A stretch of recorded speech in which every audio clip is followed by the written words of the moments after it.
Welcome to...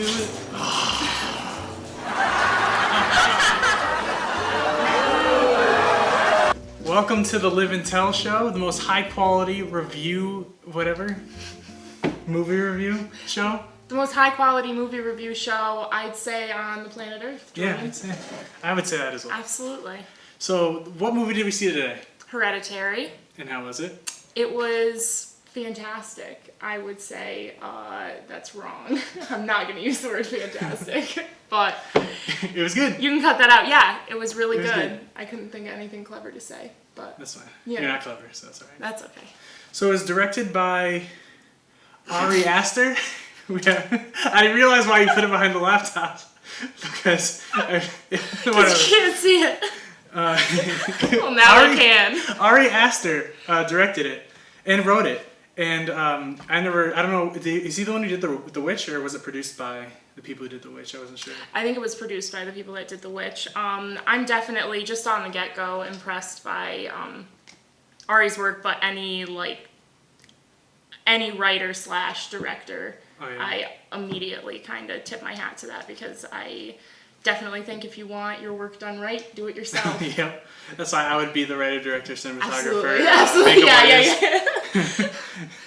And let's talk about the cast real quick because Alex Wolff, Naked Brothers Band, I totally forgot. I saw him, for some reason the only thing I remember seeing him in is Jumanji that he did. Yes. And I was like, oh, this guy's really cool. I had no idea he was a Naked Brothers Band guy. But he did such a freaking good job. Oh, absolutely, definitely. And I mean, it's not like he looks a lot different than he did when he was younger for the most part. So it's not like you're thinking Naked Brothers Band the whole time. Yeah, I know. But he really did.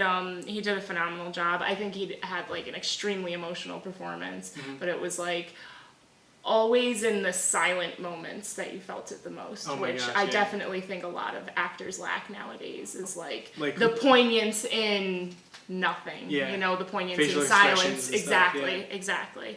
So I definitely appreciated his performance. And another highlight I have to say goes to Toni. What is that? Toni Collette. Collette. I don't know how to pronounce that. Yeah. But she was so good too. Oh, I love Toni Collette.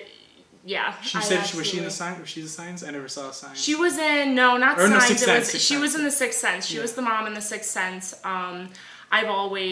Toni Collette always kind of plays that mom character. She's very good at being stressed out. She's very good at being appalled but I definitely think that was a role for her, and I'm happy in the way that she just kind of twisted everything. You didn't really know what she was really thinking or what she was really you did, but at the same time, there's always that. Intentions and things like that, just in the movie. And when you learn about her history too, exactly, right. You're wondering how it's really affecting her. You're because you can never really understand, how someone deals with their emotions until you see their past. And once you start seeing her past, you kind of understand why things are the way that they are.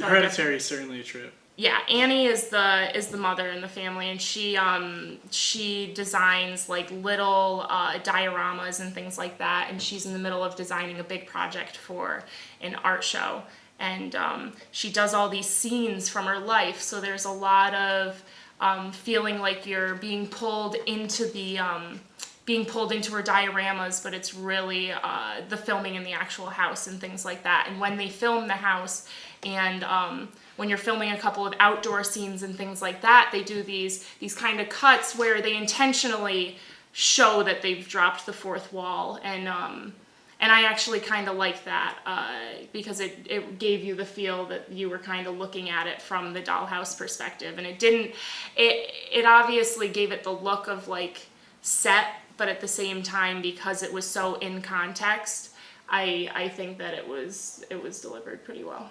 Yeah, that goes to the test of the cinematographer. Absolutely, who just lined everything yeah, up. absolutely, throughout the whole film. And also squares and the way they use door frames and window frames to frame things inside the image. It was really absolutely, it was really good. Absolutely. So let's sound design real quick. Is that I'm still hearing things from the movie that things that were. The sounds in that movie I'm still hearing. Yeah. Very audible. Very clear. And I actually saw the movie before. This is my second viewing, and it made it even worse. Like the amount of stress and anxiety I had during the movie. I knew what was coming, and I knew, like, so I was anxious from the first shot, because I'm like, the way they sets you up, it's just like, Right. you know you're in for something, because of sound. Absolutely. And I know a lot of people's complaints were like, oh, it's a story you've heard before, like, there's some supernatural elements, because it's just cultish, but people's complaints is that they have it's this story again, or they've seen this before, but it's just, you haven't seen this before though. Like, it might be something you've seen something about. It's like people. I understand like what you're talking about. So I was watching it and feeling it the same way. It does get like a supernatural effect and everything like that, but I almost like that they didn't oversaturate the supernatural story, so it wasn't like, oh, we're trying to make this movie good by making this really crazy backstory for why these supernatural things are happening and what all this is. They're very nondescript. Even until the end, you don't really know exactly what's going on. So it's like when stuff starts hitting the fan. Exactly. So if anything, people might feel that the genericism, like the generic kind of blanket story on that, is maybe a little lazy. This movie really just tried to make you more uncomfortable than anything. And they don't even shove the supernatural stuff down your throat. They focus on the family. And the fact that it's so family focused, and it deals with high school, younger kids, parties, trying to fit in, like especially with the Pete played by Alex Wolff. Absolutely. And why it made it scary is that it's super realistic. Although the supernatural elements, it feels like it can happen. And that's what a lot of people say.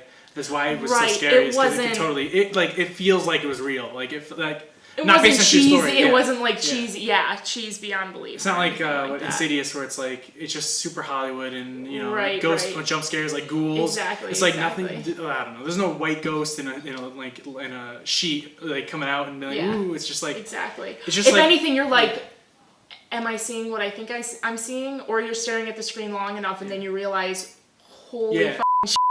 There's something there. There are things hiding in the shadows, and it's you're not gonna be able to like stare at your room when you lay in bed and turn off the lights. You're gonna want to turn the lights on like 10 more times after you lay down, because you're gonna be like, because your coat rack in the corner. Your coat rack in the corner is not gonna look like your coat rack. And that's what it also plays on, is that like that's why it feels like it can actually happen, because everyone looks in their corner and always double checks a corner or a shadow or something late at night.